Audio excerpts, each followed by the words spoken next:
A millionaire asked her to pretend to be his girlfriend for 3 minutes, to escape a wedding. Before we explore all the details of this incredible story, tell us where you're following us from and the time. Subscribe to the channel so you don't miss a thing, and let's embark on this journey together.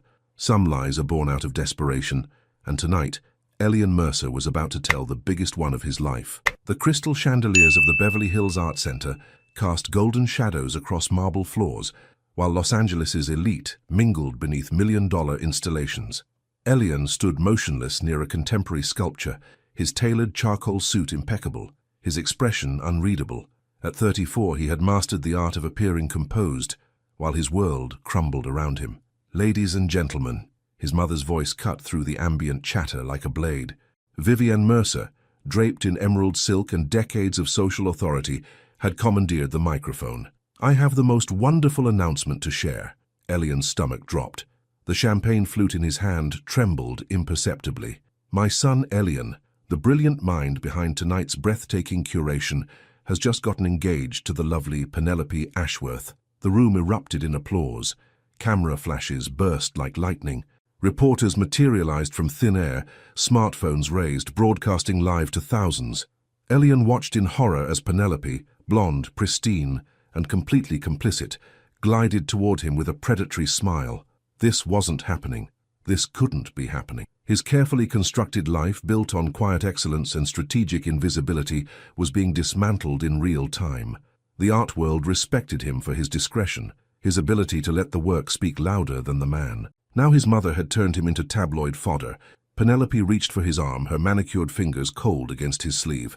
"Darling," she purred loud enough for the microphones to catch, "aren't you going to kiss your fiancé?" Elian's eyes swept the room desperately. He needed an escape route, a distraction, anything to... That's when he saw her. Tucked into a corner booth near the bar, completely oblivious to the chaos, sat a woman with rich mahogany skin and an aura of serene detachment. She wore wireless earbuds, her head slightly tilted as if listening to music only she could hear.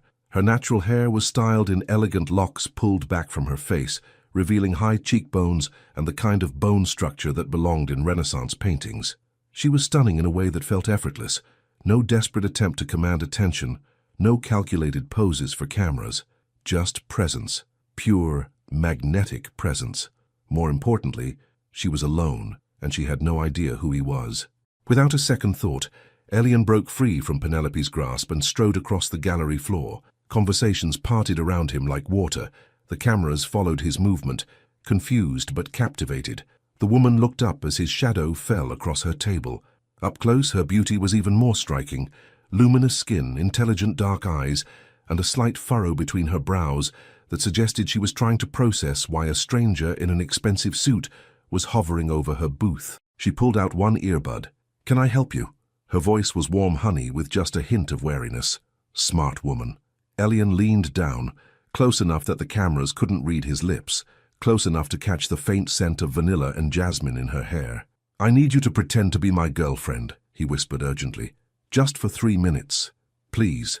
She blinked, those incredible eyes searching his face for signs of madness or danger. Behind them, he could hear his mother's voice rising in confusion, Penelope's heels clicking against marble as she approached, the murmur of reporters sensing a story. The woman, God, he didn't even know her name, tilted her head slightly. A small smile played at the corners of her mouth. "Just 3 minutes?" she asked quietly.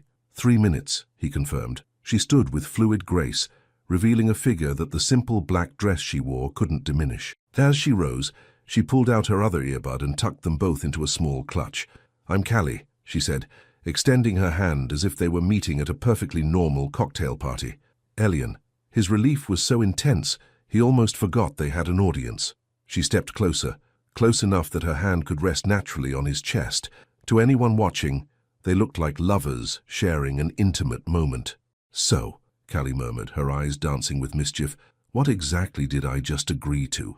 That's when the first camera flash exploded in their faces, and Elian realized 3 minutes might change everything. If a complete stranger approached you at a crowded event and asked you to pretend to be their girlfriend for just 3 minutes, would you have the courage to say yes like Callie did? What would go through your mind in that moment? The flash was just the beginning. Within seconds, they were drowning in light. Callie's hand instinctively tightened on Elian's chest as reporters surged forward like a tide. She had agreed to 3 minutes of pretending, but nothing could have prepared her for the hurricane of attention now focused on them. "Mr. Mercer," a reporter shoved a microphone toward them. "Can you tell us about your relationship with this mystery woman?" Elian's arm slipped around Callie's waist with surprising naturalness. She could feel the tension radiating from his body, but his voice remained steady and controlled. "Some things are worth keeping private," he said, his tone carrying just enough warmth to suggest intimacy without revealing details.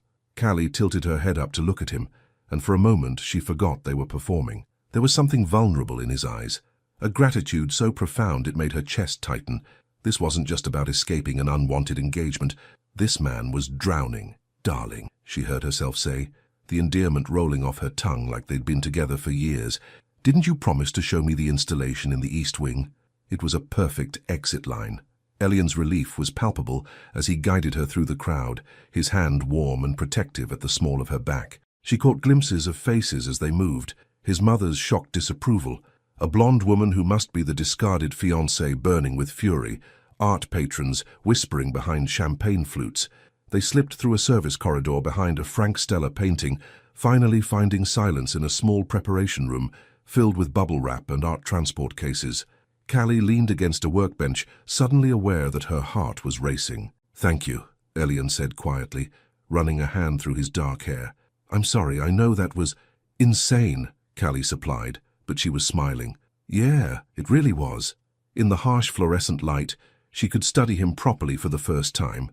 He was handsome in an understated way, sharp jawline, eyes the color of storm clouds, the kind of bone structure that belonged in art museums. But it was the way he held himself that intrigued her, like a man constantly braced for impact. "I'm Callie Jameson," she said properly, extending her hand again. "Freelance designer, accidental fake girlfriend, and apparently your salvation for the evening. Elian Mercer," his handshake was firm, warm. "Art curator, family disappointment, and officially in your debt." "Family disappointment?" She raised an eyebrow. "You curated tonight's exhibition. I saw the placard. This is your work. It's incredible." Something shifted in his expression, surprise flickering across his features, like he wasn't used to genuine compliments about his professional abilities. "You actually looked at the art?" he asked. "Most people at these events treat the installations like expensive wallpaper. Most people don't understand that good curation is about creating emotional journeys," Callie replied. "The way you positioned the Rothko adjacent to the contemporary pieces, it's not just aesthetically pleasing, it's conversational. Each piece responds to the next." Elian stared at her, and Callie felt heat rise in her cheeks. Maybe she'd overstepped, revealed too much of her own expertise. "How do you know about curation?" he asked, but his tone wasn't condescending. It was genuinely curious. "I studied visual arts at UCLA. Never finished, but I learned enough to recognize mastery when I see it." She shrugged, suddenly self-conscious. "I create content for design blogs now, nothing as sophisticated as this, but I understand the language." A knock on the door interrupted them. "Mr. Mercer," a security guard's voice. "Your mother is asking for..." The vulnerability vanished from Elian's face, replaced by a mask of composure that was probably his default setting. "Tell her I'll find her shortly." After the footsteps faded, he turned back to Callie. "I should let you go. You've done more than enough, and I'm sure you have somewhere to be." She should leave. This was clearly a complicated situation involving wealthy people and family drama, exactly the kind of mess she usually avoided. But something about the way he'd looked at her when she'd spoken about his work, the gratitude and surprise, made her hesitate. "Actually," she heard herself saying, "I don't have anywhere to be.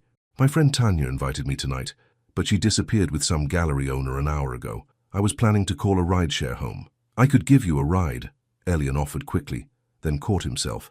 "I mean, it's the least I can do, after putting you through that circus." Callie studied his face. There was something he wasn't saying, some other reason he was reluctant to let her leave. Maybe he was dreading facing his family alone. Maybe he was just lonely. "Okay," she said. "But I have one condition." His eyebrows rose slightly. "You have to tell me why your mother thought announcing a fake engagement was a good idea." For the first time that evening, Elian almost smiled. "That," he said, "is going to require more than a car ride to explain." As they prepared to leave the safety of the storage room, Callie wondered what she was getting herself into. 3 minutes had already turned into 30, and something told her this night was far from over. The valet brought around a midnight blue Tesla Model S, understated luxury, just like everything else about Elian Mercer. As they settled into the cream leather seats, Callie couldn't help but notice how he adjusted the mirrors, checked his blind spots, and fastened his seatbelt with methodical precision. Even his driving habits suggested a man who left nothing to chance. "Address?" he asked, fingers poised over the navigation screen.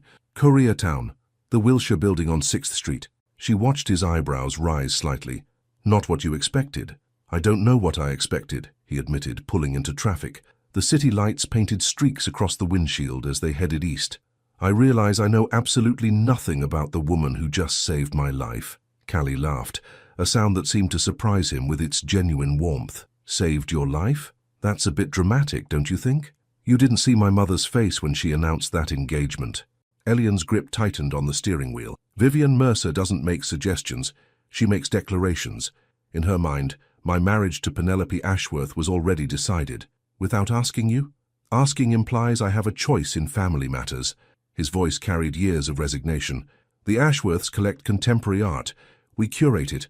A marriage would create a dynasty that controls significant portions of the West Coast art market." Callie turned in her seat to study his profile. "That's medieval. That's business." He merged onto the 101, the Hollywood sign glowing in the distance. "My parents built Mercer Acquisitions from nothing. They sacrificed everything for financial security.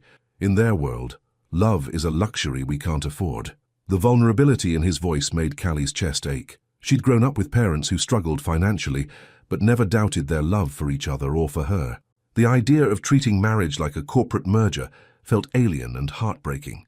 "What about what you want?" she asked quietly. Elian was quiet for so long that Callie wondered if he'd heard her. Finally, he spoke. "I used to think I wanted to disappear entirely, create beautiful spaces for other people, and never have to be seen myself. Art speaks louder than the artist, you know? But tonight, when those cameras were flashing and Penelope was reaching for me like I was already her property," he exhaled slowly. "For the first time in my life, I wanted to be someone else entirely, someone brave enough to choose." They exited into Koreatown, passing late-night barbecue restaurants and 24-hour spas, neon signs reflecting in puddles from an earlier rain. This was Callie's world, vibrant, diverse, real in a way that Beverly Hills never quite managed to be. "That building?" Elian asked, pointing to a modest apartment complex with decent bones but clearly aging infrastructure. "Third floor, corner unit." Callie unbuckled her seatbelt but didn't move to leave. "Can I ask you something?" "After tonight, you can ask me anything." "Why me? In that room full of art world royalty, why did you choose the woman sitting alone with headphones?" Elian turned off the engine, and suddenly the car felt more intimate. Outside, the city hummed with late-night energy, but inside their bubble, everything was still. "Because you were the only person in that room who looked genuinely content," he said. "Everyone else was performing, networking, posturing, calculating their next move, but you were just present, listening to music, observing, existing without needing to prove anything to anyone." "I was hiding," Callie admitted. "My friend dragged me there, but I felt completely out of place. All those people in designer everything, talking about six-figure paintings like they were discussing the weather. And yet you knew more about art curation than most of them." Heat crept up Callie's neck. "I watch a lot of YouTube videos." "No," Elian said firmly. "What you said about the Rothko placement, about creating emotional conversations between pieces, that's not YouTube knowledge, that's intuitive understanding." They sat in comfortable silence for a moment, both processing the strange intimacy of the evening. Callie knew she should go upstairs, shower off the chaos of the night and pretend this had never happened, but something about Elian made her want to stay, to understand the man behind the careful composure. "I should go," she said, not moving. "You should," he agreed, not starting the car. "Will you be okay going home to face the family drama?" Elian's laugh was rueful. "By tomorrow morning, my mother will have 3 different strategies to explain away tonight's misunderstanding. She's probably already calling Penelope to arrange damage control." "And you'll let her?" "I always let her." The admission sounded like it surprised him. "It's easier than fighting." Callie reached for the door handle, then paused. "Elian?" "Yeah?" "Sometimes the easiest choice isn't the right choice." She was out of the car and halfway to her building entrance when she heard his car door slam. She turned to find him standing beside the Tesla, hands in his pockets, looking uncertain. "Callie?" "Yeah?" "Would you—" he started, stopped, ran a hand through his hair. Would you maybe want to get coffee sometime? I know tonight was insane and you don't owe me anything, but… Yes, she said, surprising them both with how quickly she answered. Relief flooded his features. Really? Really? She smiled, pulling her keys from her clutch. But next time let's try meeting somewhere with fewer cameras. As she climbed the stairs to her apartment, Callie could hear his car idling outside. Only when she turned on her living room light did she hear him finally drive away. 2 days passed before Elian texted her, and Callie had almost convinced herself the entire evening had been an elaborate dream. Coffee. I know a place without photographers. She stared at the message for longer than necessary, her thumb hovering over the keyboard. Something about the simple text felt loaded with possibility and danger in equal measure. Groundwork coffee on Melrose. 2 p.m. See, perfect. See you there. Callie arrived 15 minutes early, claiming a corner table where she could watch the door. Groundwork was her sanctuary, a neighborhood coffee shop where baristas knew her order, and the Wi-Fi was reliable enough for her design work. Exposed brick walls displayed rotating local art, and the constant hum of conversation created the perfect background noise for thinking. She'd changed clothes 3 times that morning, finally settling on dark jeans, a soft grey sweater, and boots that made her feel grounded. Nothing too fancy, nothing that screamed, I'm trying to impress a millionaire. Just herself. Elian walked in at exactly 2 p.m., and Callie felt her breath catch. Gone was the impeccable suit from the gallery. Instead, he wore dark jeans that fit him perfectly, a navy Henley, and a leather jacket that looked expensive but lived in. His hair was slightly mussed, like he'd been running his hands through it, and the overall effect was devastating in its casual perfection. He spotted her immediately, a smile tugging at the corner of his mouth as he approached. This is much better, he said, gesturing to the cozy atmosphere. No chandeliers in sight. And definitely no reporters, Callie replied, standing to greet him. There was an awkward moment where neither knew if they should hug, shake hands, or simply sit down. They settled on a brief, surprisingly warm embrace that left Callie slightly dizzy. What's good here? Elian asked, studying the chalkboard menu with the same intensity he probably brought to art acquisitions. Depends. Are you a complex flavor profile person, or a just give me caffeine person? Honestly, I usually drink whatever my assistant brings me. I've never actually ordered my own coffee in a place like this. Callie blinked. Never.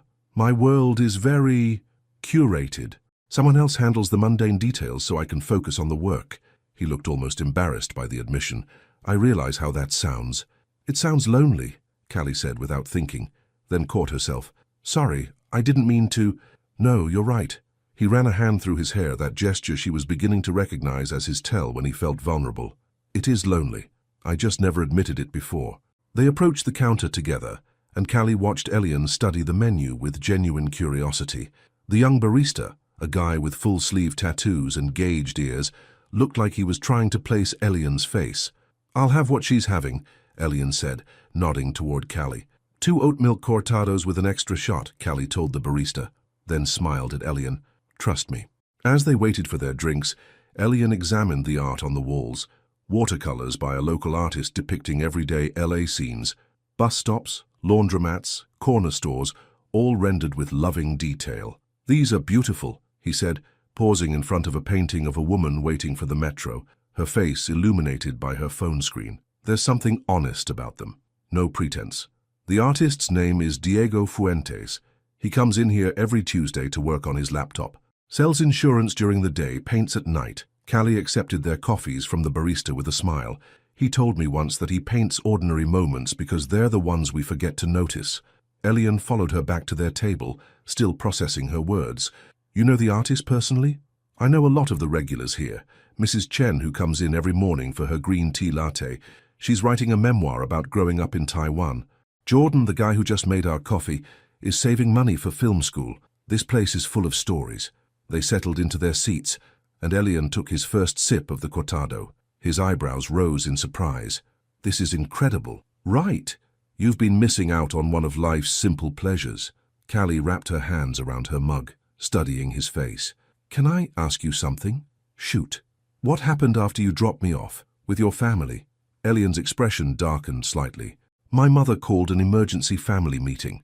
Apparently my mystery girlfriend has been trending on social media. Mercer Mystery is actually a thing now. Oh God, I'm sorry. Don't be. For the first time in years, my mother was speechless. She kept asking who you were, what your family connections were, whether this was some kind of rebellion. He laughed, but there was no humor in it. The idea that I might genuinely care about someone outside their approved social circle never occurred to her. Callie felt a pang of sympathy for him. And Penelope? Furious. Her father called mine to discuss reputation management. Apparently, being publicly rejected isn't good for the Ashworth brand. You didn't reject her, you escaped an ambush. Try explaining that to people who treat marriage like a merger agreement. Elian leaned back in his chair, and for the first time since she'd met him, he looked truly relaxed. But enough about my family drama. Tell me about your work, real work, not the corporate version. The genuine interest in his voice made Callie's chest warm. I create visual content for small businesses, social media graphics, website designs, brand identity packages. Nothing glamorous, but I help people tell their stories visually. That sounds like curation to me, just a different medium. I never thought of it that way. Show me, Elian said, leaning forward. I want to see your work. Callie hesitated, then pulled out her phone. She scrolled through her portfolio, logo designs for local restaurants, Instagram templates for yoga instructors, a complete rebrand for a vintage clothing boutique in Silver Lake. Elian studied each image with the same attention he'd given the gallery art. These are sophisticated. The color palettes, the typography choices. You have a real eye for this. You don't have to be nice. I'm not being nice. I'm being honest. This work has personality, which is harder to achieve than technical perfection. He handed her phone back, his fingers briefly touching hers. Have you ever considered working with galleries or artists who need visual identity work? People like that wouldn't hire someone like me. Why not? Because I don't have the right connections, the right education, the right what? His voice was gentle but insistent. Callie looked around the coffee shop, at the familiar faces and comfortable chaos that made up her world. Background, she finished quietly. Elian was quiet for a long moment, turning his mug in his hands. Can I tell you something? That night at the gallery, when you analyzed my curation choices, that was the first time anyone had really seen my work. Not my reputation, not my family name, not the politics behind the acquisitions, just the work itself. Their eyes met across the small table, and Callie felt something shift between them. This wasn't about the fake girlfriend favor anymore. This was about two people recognizing something real in each other. Elian, she started, but her phone buzzed against the table. A text from her friend Tanya. Girl, you're famous. Call me now. Attached was a screenshot from an entertainment blog. Mystery woman steals heart of LA's most eligible art heir.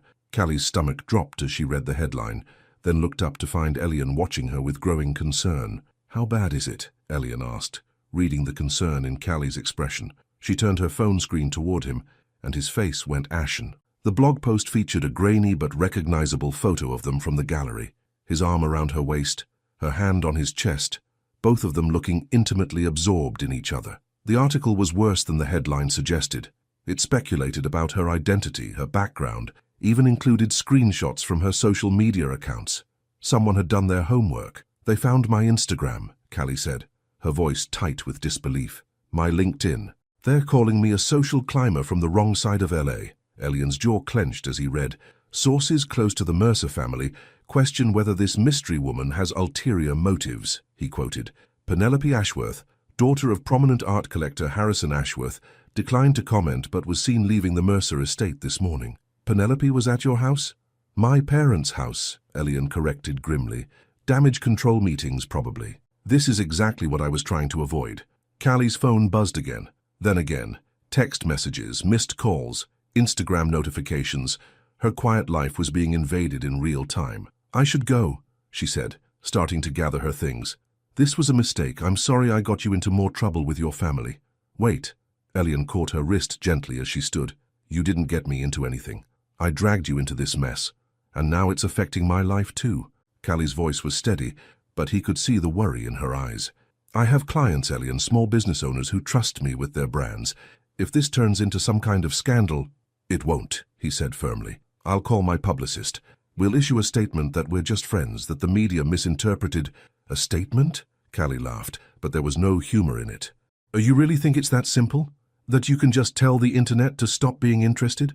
Before Elian could respond, a young woman approached their table hesitantly. College-aged, clutching a phone with obvious nervousness. "Excuse me," she said to Callie. "Aren't you the girl from the Mercer Gallery thing? My roommate sent me the article. Could I maybe get a selfie?" The blood drained from Callie's face. "I'm sorry, but no. I'm just trying to have coffee.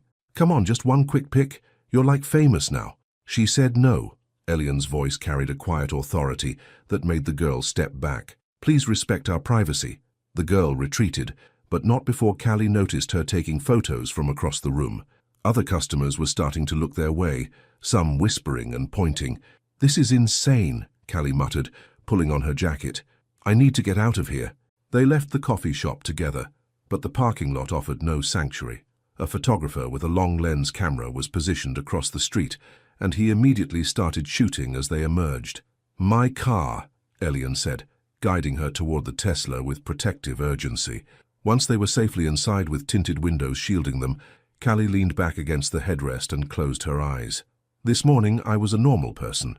Tonight I'll probably be a meme. I'm going to fix this," Elian said, his hands gripping the steering wheel. "How? You can't unviral something. You can't take back photos that are already online." She opened her eyes and looked at him. "Your world operates by different rules than mine. When rich people have scandals, they hire PR firms and wait for the news cycle to move on. When normal people get dragged into rich people's drama, it follows them forever." The truth of her words hit him like a physical blow. He'd spent his entire life insulated from real consequences, protected by family, money, and social connections. But Callie was right. She didn't have those shields. "What do you need me to do?" he asked quietly. Callie was quiet for a long moment, watching the photographer across the street adjust his equipment. "I don't know," she admitted. "I've never been in this situation before." Her phone rang. The caller ID showed her mother's number. "I have to take this," she said, answering with forced cheerfulness. "Hi, Mom." Even from the driver's seat, Elian could hear the concerned voice on the other end of the line. Callie's responses were careful, reassuring. Yes, she was fine. No, it wasn't what it looked like in the articles. No, she wasn't dating a millionaire. "Mum, I have to go," she said finally. "I'll call you tonight, okay? Love you too." She hung up and stared at the phone. "My mother saw it on Facebook. Her friend shared the article with the caption, 'Isn't this your daughter?' My mum is probably fielding questions from half the neighborhood right now." The weight of what his impulsive request had cost her was crushing. "Callie, I'm so sorry. If I had thought for even 1 second that it would escalate like this." "You would have what? Let your mother railroad you into an engagement?" She turned to face him fully. "No, you wouldn't have. You were desperate, and I made a choice to help. We both made choices. So what happens now?" Callie looked out at the photographer, who was now talking animatedly on his phone, probably selling his shots to the highest bidder. "Now we figure out how to contain this before it gets worse." "We?" For the first time since reading the article, Callie's expression softened slightly. "You didn't abandon me when that photographer showed up. The least I can do is help you clean up the mess we made together. This isn't your responsibility." "Maybe not," she said, "but walking away now won't make the photos disappear, and something tells me your family isn't going to let this die quietly." As if summoned by her words, Elian's phone buzzed with a text from his mother. "Family meeting. Tonight, 7 p.m. Bring her." He showed Callie the message and she laughed, a sound caught between hysteria and resignation. "Bring her," she repeated. "I'm not an accessory you can just drag to family meetings." "You're right. This is already out of hand." Elian started the car, his mind racing through possibilities. "But maybe that's exactly why we need to face it head on. What are you suggesting?" He pulled into traffic, glancing at her with an expression she couldn't quite read. "I'm suggesting that maybe 3 minutes wasn't long enough." "What do you mean 3 minutes wasn't long enough?" Callie asked, her voice carefully controlled. Elian navigated through afternoon traffic toward the hills, his knuckles white against the steering wheel. "I mean, maybe we continue the charade, temporarily, until the media attention dies down and my family accepts that I'm not marrying Penelope. You want me to be your fake girlfriend? For real this time?" "I want to protect you from the fallout I created," he said. "And yes, I could use your help dealing with my family, but this time, it would be on your terms. A business arrangement with clear boundaries and compensation." Callie turned to stare out the passenger window, watching million-dollar homes climb the hillsides. "Compensation? Whatever you normally make in a month, I'll triple it. Plus, I'll cover any business you lose because of this situation, and I'll introduce you to gallery owners who need design work." His voice was steady, professional. Think of it as a consulting contract. Consulting on what, exactly? How to pretend to be in love with you. The word love hung in the air between them, loaded with implications neither was ready to address.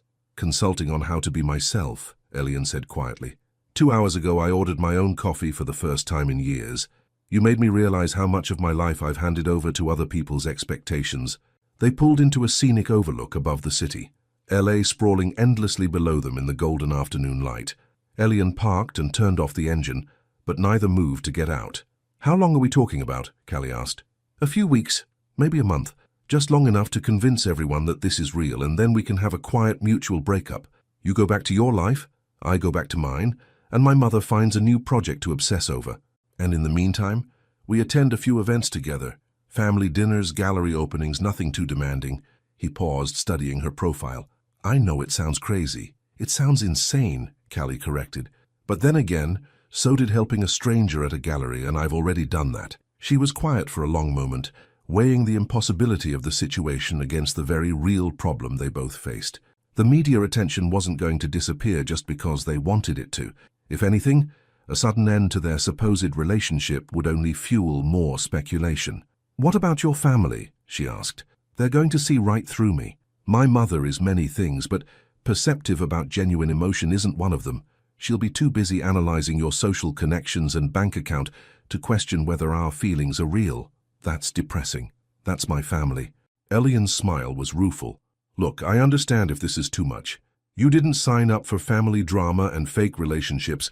Just say the word, and I'll hire the best crisis management team money can buy to protect your privacy. Callie pulled out her phone and scrolled through the notifications that hadn't stopped coming. Friend requests from strangers, comments on photos from years ago, messages from people she hadn't spoken to since high school. Her quiet life had been shattered in a matter of hours. If I say yes, she said slowly, I have conditions. Relief flickered across Elian's features. Name them. First, this stays strictly professional. No blurred lines, no confusion about what this is or isn't. Agreed. Second, I maintain my regular clients and my own schedule. I'm not going to be at your beck and call 24/7. Of course. Third, when this ends, it ends completely. No contact, no favors, no awkward run-ins at coffee shops.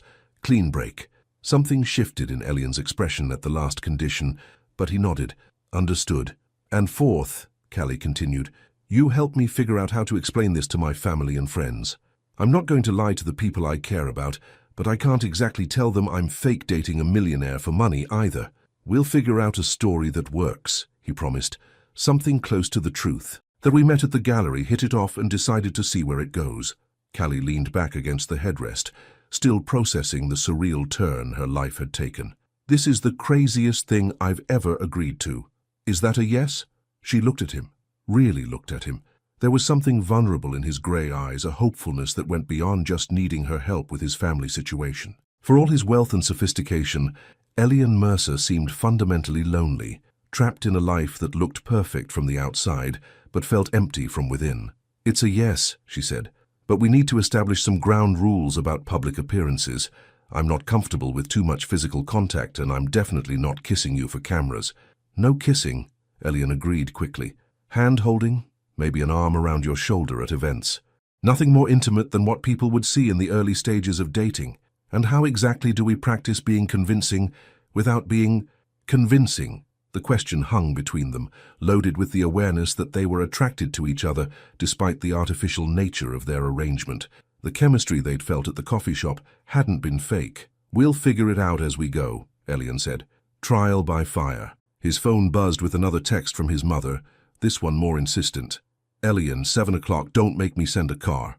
Speaking of trial by fire, he said, showing her the message. Are you ready to meet the Mercer family? Callie checked her reflection in the side mirror, smoothing her hair and taking a deep breath. How bad could it be? Elian's laugh was answer enough. The Mercer estate in Bel Air was exactly what Callie had expected, and somehow worse. Massive iron gates opened onto a circular driveway, lined with perfectly manicured hedges. The house itself was a study in understated opulence, clean lines, floor-to-ceiling windows, and enough marble to rebuild a small museum. Everything was beautiful, cold, and utterly impersonal. Second thoughts? Elian asked as they approached the front door. Third and fourth thoughts, Callie admitted. smoothing her black slacks and the silk blouse she'd borrowed from her roommate. But it's too late now. The door opened before they could ring the bell, revealing a woman who could only be Elian's mother. Vivienne Mercer was elegant in the way that required constant maintenance. Platinum hair swept into a perfect chignon, makeup that had probably taken an hour to achieve the natural look, and a cream-colored dress that cost more than Callie's rent. "Elian," she said, air-kissing her son's cheeks, without disturbing her lipstick. Her eyes immediately fixed on Callie with the intensity of a predator sizing up prey. "And you must be the famous mystery woman, Callie Jameson," Callie said, extending her hand with more confidence than she felt. "Thank you for inviting me to your home, Mrs. Mercer." Vivienne's handshake was brief, clinical. "Please, call me Vivienne. Come in, we have much to discuss." The interior was a masterpiece of neutral tones and expensive art. Callie recognized a small Picasso sketch in the foyer, hung with casual indifference next to what looked like an original Hockney. This wasn't just wealth. This was generational power, displayed as casually as family photos. They were led into a sitting room where two other people waited. A silver-haired man with Elian's eyes and jawline stood near a bar cart, while a younger woman perched on a white leather sofa like an elegant bird of prey. "Richard Mercer," the man said, approaching with a politician's smile and a firm handshake. "Elian's father, and this is Penelope Ashworth." The blonde from the gallery looked even more formidable in person. Designer everything, from her nude pumps to her perfectly blown-out hair. She smiled at Callie with the kind of warmth that could freeze water. "So, you're the woman who's caused such a stir," Penelope said, her voice honey over steel. "How exciting for you. Please sit," Vivienne commanded, more than invited, gesturing to an uncomfortable-looking chair that would position Callie directly in their line of fire. "Elian, pour yourself a drink. You look like you need one." As Elian moved to the bar cart, Callie felt suddenly acutely alone. This wasn't a family meeting, it was an interrogation. "So, Callie," Richard began, settling into his chair with practiced ease. "Tell us about yourself. What do you do for work?" "I'm a freelance graphic designer," Callie said, keeping her voice steady. "I work with small businesses, helping them develop their visual branding." "How entrepreneurial," Vivienne said in a tone that suggested entrepreneurship was a communicable disease. "And your family? Are they in the arts as well?" "My father is a mechanic. My mother teaches 3rd grade. Callie met each of their gazes directly. "They're wonderful people." "I'm sure they are," Penelope interjected with false sympathy. "It must be overwhelming suddenly being thrust into our world. The attention, the expectations. Not everyone is equipped to handle that kind of pressure." Elian returned with 2 glasses of wine, handing one to Callie. Their fingers brushed briefly, and she caught something like an apology in his eyes. "Callie handles pressure just fine," he said, sitting beside her on the sofa. The distance between them was carefully calculated, close enough to suggest intimacy, far enough to remain proper. "Of course she does," Vivienne said smoothly. "I'm sure she's very adaptable. But Elian, darling, we need to discuss the practical implications of this situation." "What situation?" Elian's voice carried a warning edge. "The situation where your impulsive behavior has jeopardized months of careful negotiations," Richard said, his diplomatic mask slipping slightly. "The Ashworth partnership isn't just about personal relationships, son. It's about business, about legacy." "Whose legacy?" Elian asked. "Because I don't remember agreeing to sacrifice my personal life for a business deal." "Your personal life affects the family business," Vivienne snapped, then immediately composed herself. "We've worked too hard to build our reputation to have it compromised by misunderstandings." Callie felt heat rise in her chest. "Misunderstandings." "Nothing personal, dear," Vivienne said with a smile that was all teeth. "But surely you understand that appearances matter in our circles. The press is already speculating about your background, your motivations. It's not ideal." "What my mother is trying to say," Penelope added helpfully, "is that this kind of attention can be damaging if not handled properly. Perhaps it would be better for everyone if you and Elian took a step back. Let things cool down before anyone gets hurt." The condescension was so thick Callie could taste it. These people weren't just wealthy. They were used to getting their way through subtle intimidation and social pressure. They expected her to fold, to apologize for existing in their son's life, to disappear quietly back to her appropriate place. But Callie had grown up as one of the few black students in predominantly white schools. She'd built a business in industries that didn't always welcome people who looked like her. She knew how to hold her ground against people who mistook politeness for weakness. "You're right," she said calmly, setting down her wine glass. Appearances do matter, and the appearance right now is that Elian is happy, for the first time in years, according to him. The silence that followed was electric. Vivian's smile never wavered, but something dangerous flickered in her eyes.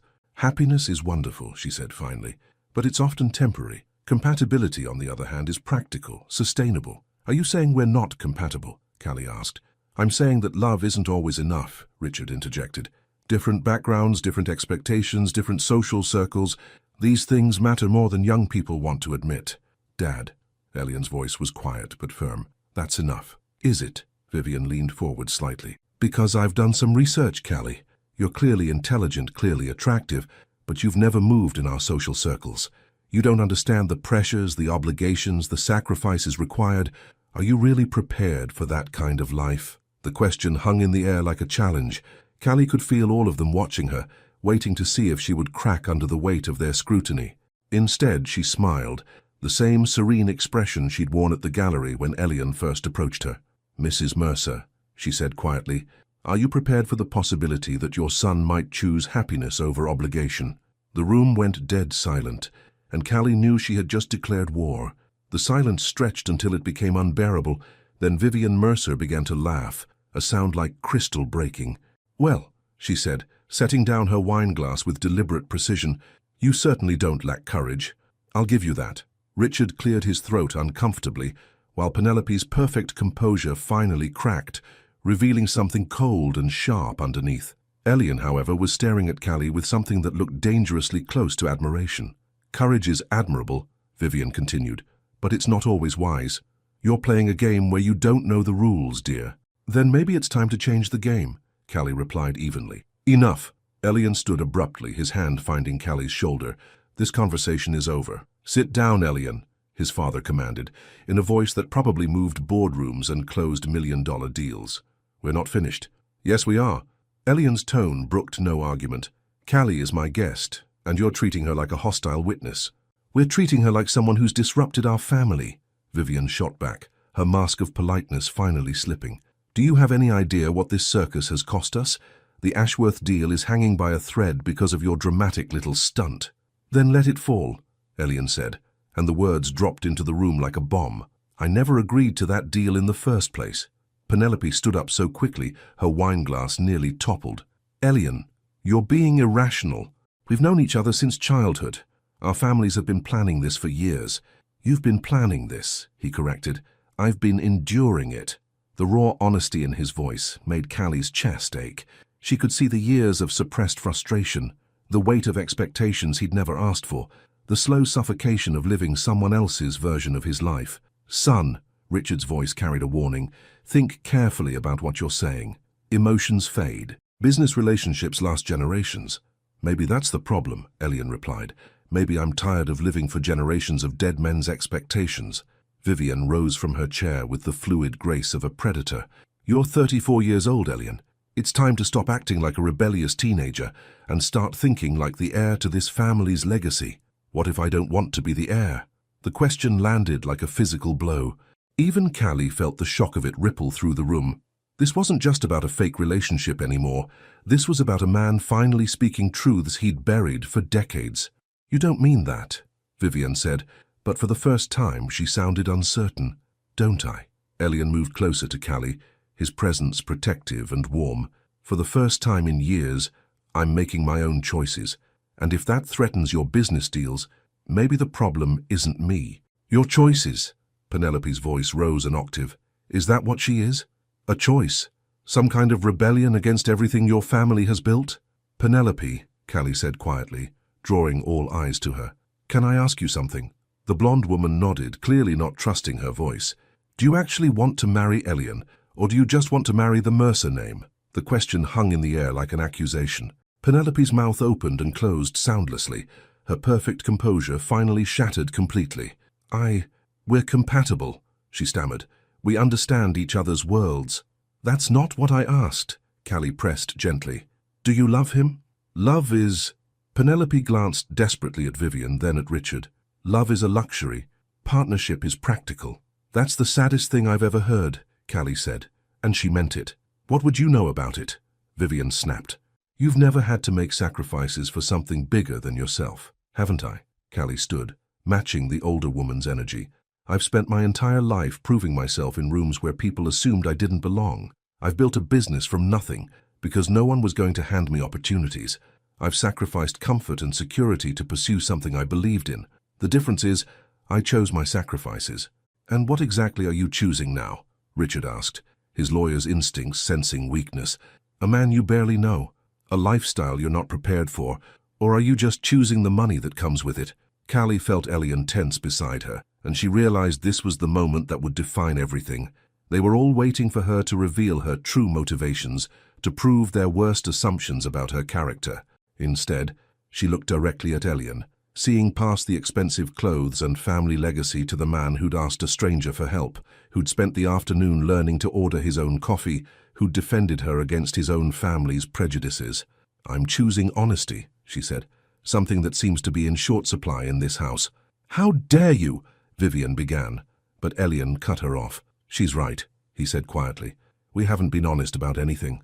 Not about the engagement announcement, not about the business deals, not about what any of us actually want. He turned to face his parents directly. I'm not marrying Penelope. I'm not merging our families for your business convenience. And I'm not going to apologize for finding someone who sees me as more than a strategic asset. You'll regret this, Vivian said, her voice trembling with suppressed fury. Both of you.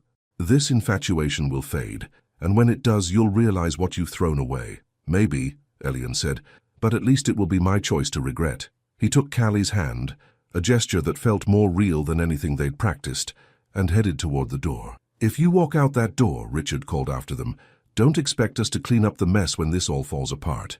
Elian paused at the threshold, looking back at his family, at the people who'd raised him but never really seen him. I've been cleaning up your messes my entire life, he said. I think it's time I made some of my own. As they walked to the car, Callie's hand still in his, she could feel the weight of what had just happened. The careful boundaries of their fake relationship had just exploded, and she wasn't sure what was left in the aftermath. That was either the bravest thing I've ever done, she said as they reached the Tesla, or the stupidest. Elian stopped walking and turned to face her, his grey eyes intense in the fading light. Callie, he said, and there was something in his voice that made her breath catch. I need to tell you something. What is it? Callie asked, her heart hammering against her ribs. Elian ran both hands through his hair, pacing beside the car like a caged animal.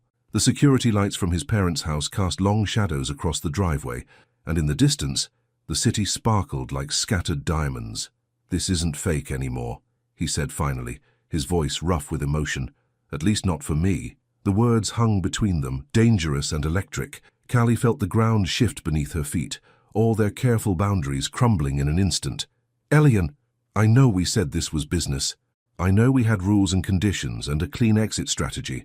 He stopped pacing and looked at her directly, but somewhere between that first night and watching you stand up to my family like a warrior, this became real, and I can't pretend otherwise anymore. Callie's throat went dry. We agreed. I know what we agreed, he said, stepping closer. But did you see yourself in there? The way you defended not just me, but the idea that people should choose their own happiness.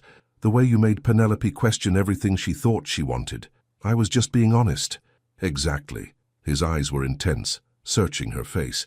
You're the most honest person I've ever met, and being around you makes me want to be honest too, even when it's terrifying. Callie felt her resolve wavering. The man standing in front of her wasn't the polished, careful curator she'd met at the gallery. This was someone raw and vulnerable, someone who'd just burned bridges with his entire family, partly because of her. This complicates everything, she whispered. I know. We had a plan, a timeline, an exit strategy. I know. Your family already hates me. If this becomes real and it doesn't work out, Callie, he reached for her hands, and she didn't pull away. My family's opinion stopped mattering to me the moment they tried to make you feel small, and as for it not working out, he paused, his thumbs tracing circles on her palms. What if it does?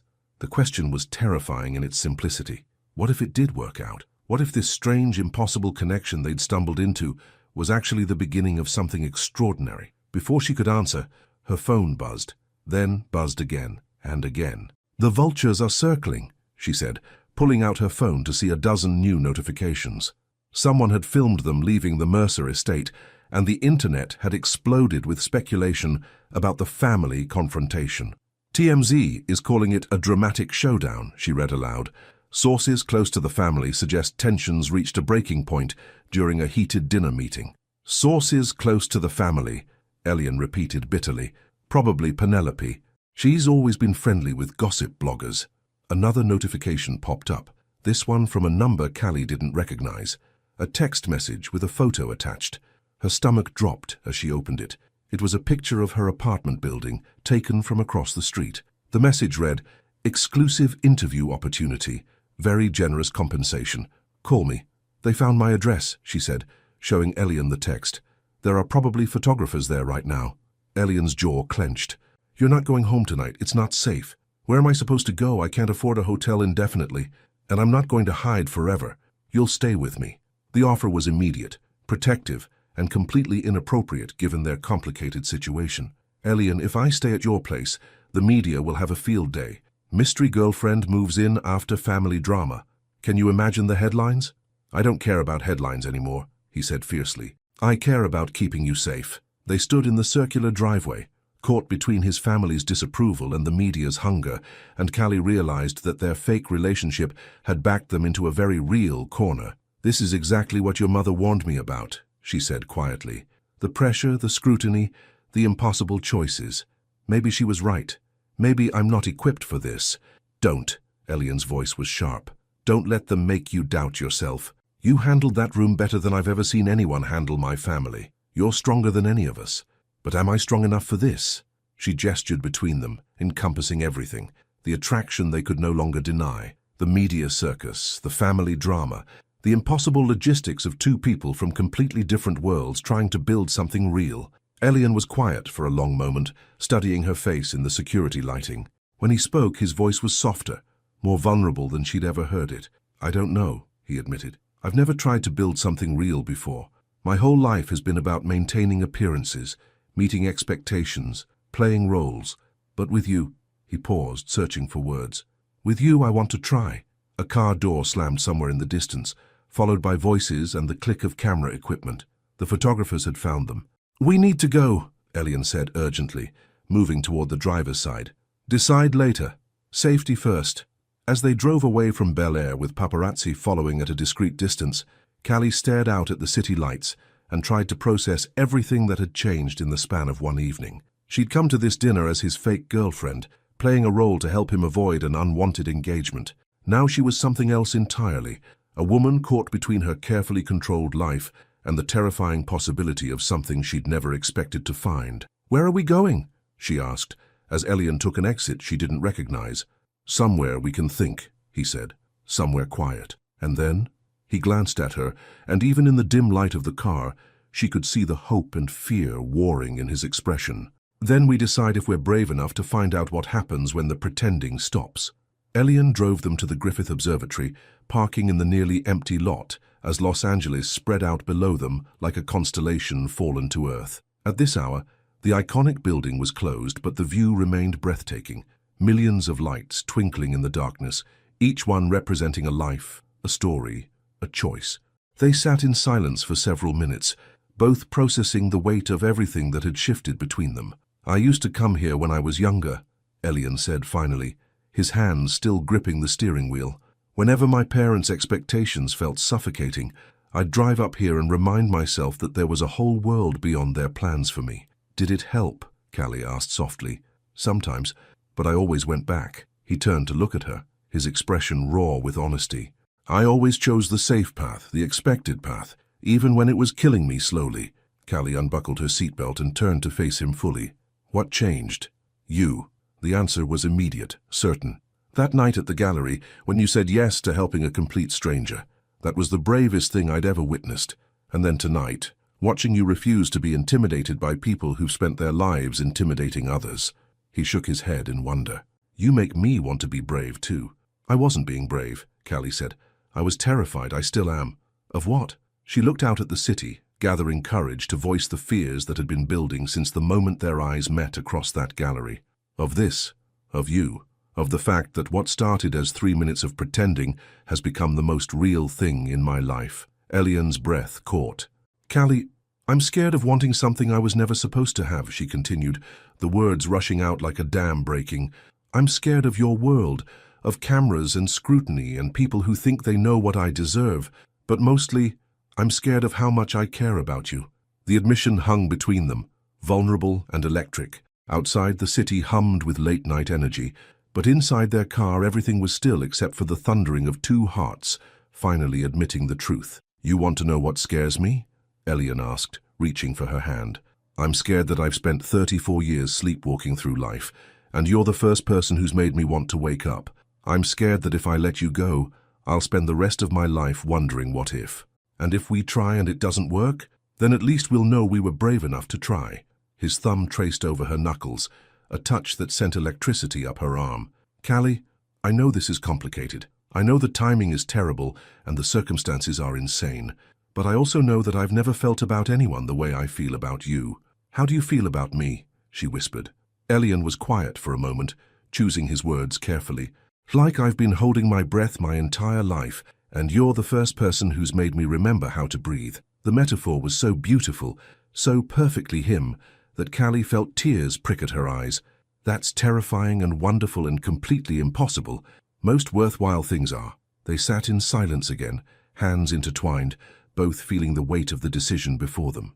In the distance, a plane traced a path across the star-filled sky, carrying passengers toward unknown destinations. If we do this, Callie said finally, if we make this real, we do it right. No more fake arrangements or business contracts. No more pretending. No more pretending, Elian agreed. And we figure out how to deal with your family, the media, all of it. Together. Together. And if it gets too hard, if the pressure becomes too much, we're honest about that too. No martyrdom, no suffering in silence. Honest about everything, he promised. Callie looked at him, really looked at him. Gone was the polished facade she'd first encountered at the gallery. This was Elian stripped of pretense, vulnerable and real, and more beautiful than any art he'd ever curated. I'm still scared, she admitted. So am I. He lifted their joined hands and pressed a gentle kiss to her knuckles. But I'd rather be scared with you than safe without you. The simple statement broke something open in Callie's chest. All her life, she'd chosen security over risk, practicality over passion. She'd built a careful, controlled existence that protected her from disappointment and heartbreak. But sitting in that car, looking at a man who'd just chosen her over everything he'd ever known, she realized that safety was sometimes just another word for settling. Okay, she said, the word barely a whisper. Okay, let's be brave. Let's stop pretending and see what happens when we choose each other for real. Elian's smile was radiant, transforming his entire face. Are you sure? Instead of answering with words, Callie leaned across the center console and kissed him. It was nothing like the careful, performed intimacy they'd planned for cameras. This was honest, desperate, real. A kiss that tasted like truth and possibility, and the kind of courage that changes everything. When they finally broke apart, both breathing hard, Elian rested his forehead against hers. No more 3-minute arrangements, he murmured. No more fake girlfriend contracts, she agreed. Just us. However messy and complicated and impossible it gets. Just us. As they drove back toward the city, hands linked across the center console, Callie felt something she hadn't experienced in years, the terrifying, exhilarating freedom of jumping without knowing where she'd land. Behind them, the observatory stood sentinel against the sky, a monument to humanity's endless desire to reach for something beyond the safe, the known, the expected, and ahead of them lay everything, uncertain, unscripted, and utterly, completely real. 2 years later, the morning light filtered through the floor-to-ceiling windows of their Venice Beach loft, casting geometric shadows across the hardwood floors. Callie sat curled in the reading nook they'd built into the corner, laptop balanced on her knees, steam rising from her coffee mug. Her business had grown beyond anything she'd imagined, a full creative agency with 3 employees and a client list that included galleries, museums, and artists she'd once only dreamed of working with. Elian emerged from their bedroom, hair still mussed from sleep, wearing the faded UCLA t-shirt he'd bought after Callie mentioned she'd attended there. He'd traded his tailored suits for a more relaxed style, though he still moved with that careful grace that had first caught her attention. "Good morning, beautiful," he murmured, dropping a kiss on the top of her head before heading to the kitchen. "How's the Morrison Gallery project coming?" "Almost finished," Callie replied, not looking up from her screen. Want to see? Elian returned with his own coffee and settled beside her, close enough that she could smell his familiar scent of cedar and clean laundry. She turned the laptop toward him, revealing a sophisticated brand identity for a new contemporary art space in downtown LA. "This is incredible," he said, scrolling through the designs. "The way you've incorporated the architectural elements of the building into the logo, it's brilliant." "You taught me to see spaces differently," Callie said, saving her work and closing the laptop. "Speaking of which, how did the client meeting go yesterday?" Elian's face lit up, the same expression he wore whenever he talked about his new venture. After a spectacular falling out with his parents that had lasted 6 months, he'd started his own curatorial consultancy, focusing on emerging artists and unconventional spaces. No more stuffy galleries or political maneuvering. Just pure, honest appreciation for art and the people who created it. "They said yes," he said, grinning. "The warehouse in the Arts District is officially mine for the next year.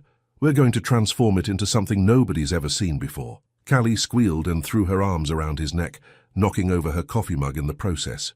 They both lunged to save her laptop, laughing as they mopped up the spill with the closest thing available, yesterday's newspaper featuring a small item about some gallery opening they'd attended together. These days, their appearances in the society pages were brief and friendly. The media had moved on to newer scandals, and Callie had learned to navigate the occasional photographer with the same grace she brought to everything else.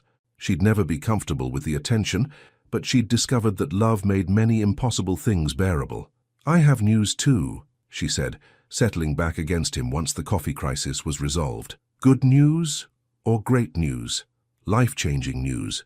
Elian's expression grew serious, searching her face. "What kind of life-changing?" Instead of answering immediately, Callie reached into the pocket of her robe and pulled out a small white stick. She'd taken the test that morning, staring at the 2 pink lines in disbelief before taking 3 more tests to be sure. Elian stared at the pregnancy test, his mouth opening and closing soundlessly. "I'm pregnant," Callie said, the words feeling surreal even as she spoke them. 8 weeks, according to the test. For a moment, the world went completely still. Then Elian's face broke into the most radiant smile she'd ever seen, and he was kissing her, laughing against her lips, his hands trembling as they framed her face. "We're having a baby," he whispered, as if saying it aloud would make it more real. "We're having a baby," she confirmed, tears streaming down her cheeks. They held each other in the morning light, processing the magnitude of this unexpected gift. It hadn't been planned. They'd talked about children someday, but someday had suddenly become now. "Are you scared?" Elian asked against her hair. "Terrified," Callie admitted. "You?" "Absolutely, but the good kind of terrified, the kind that means something important is happening." A year later, they stood in the gardens of the Huntington Library, surrounded by 75 friends and family members. Callie wore a simple silk dress the color of champagne, her natural hair styled in an elegant updo adorned with baby's breath. Elian had written his own vows, and when he spoke about how she'd taught him the difference between existing and living, there wasn't a dry eye in the crowd. Even Vivienne and Richard were there, though it had taken the birth of their granddaughter, Zora Emilia Mercer, to fully bridge the gap between expectations and acceptance. Holding their granddaughter for the first time had softened something in both of them, and while their relationship with Callie would never be effortless, it had become genuine. Penelope had married a hedge fund manager from Connecticut and sent a gracious wedding gift with a note that simply read, "Thank you for showing me what I really wanted." She'd seemed genuinely happy in the engagement photos, radiant in a way she'd never been during her time pursuing Elian. But the most meaningful moment of the ceremony came when Callie's father walked her down the aisle. Marcus Jameson, still in his best suit despite the heat, leaned close as they approached the altar and whispered, "He looks at you like you hung the moon, baby girl, that's how you know." Now as the sun set over the Pacific, Callie stood on their terrace, watching Elian push 18-month-old Zora on the swing he'd installed between 2 palm trees. Their daughter's delighted giggles carried on the ocean breeze, mixing with the sound of waves and seagulls. Zora had Elian's grey eyes and Callie's stubborn streak, plus a smile that could charm anyone within a 50-foot radius. She was fearless in the way that only toddlers could be, approaching the world with curiosity and absolute confidence that she was loved. "Higher, Daddy, higher," Zora demanded, her chubby hands gripping the swing's chains. "Any higher and you'll be in orbit," Elian laughed, but he pushed her a little higher anyway. Callie's hand drifted unconsciously to her still flat stomach, where baby number 2 was just beginning to make their presence known. They'd find out next week whether Zora would have a brother or sister, but for now it was enough to know their family was growing. Her phone buzzed with a text from Tanya, the friend who'd dragged her to that gallery opening what felt like a lifetime ago. Saw the Architectural Digest feature on your house. You're living the dream, girl. Callie smiled, looking around at their unconventional life. It wasn't the dream she'd planned, but it was better, messier, more complicated, infinitely more real than anything she could have imagined. Come here, Elian called, scooping up Zora and extending his free arm toward Callie. Family hug before bath time. As she walked toward them, Callie remembered that night at the observatory when they'd decided to be brave, to choose each other despite the impossibility of it all. They'd had no idea what they were getting into, the challenges of blending their worlds, the media scrutiny that took months to fade, the family drama that required patience and forgiveness from all sides. But they'd also had no idea about the joy, the quiet Sunday mornings, the inside jokes, the way Elian still brought her coffee every morning exactly the way she liked it, the way she'd taught him to find beauty in ordinary moments, and he'd shown her that she was worthy of extraordinary love. "What are you thinking about?" Elian asked as she melted into their embrace. "Just remembering," she said, pressing a kiss to Zora's curly head. "That night, you asked me to pretend to be your girlfriend for 3 minutes.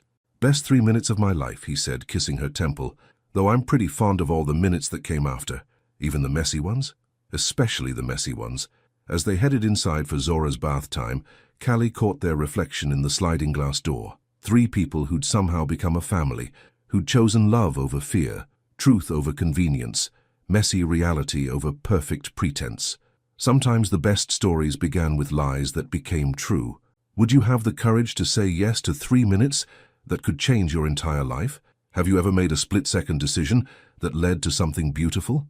Share your thoughts about taking risks for love in the comments below. Your participation in the channel is very important. Please leave your opinion in the comments. Thank you so much for watching until the end. If you enjoyed this story, don't forget to subscribe to the channel, leave a like, and comment your thoughts. Your participation is very important to us. See you next time.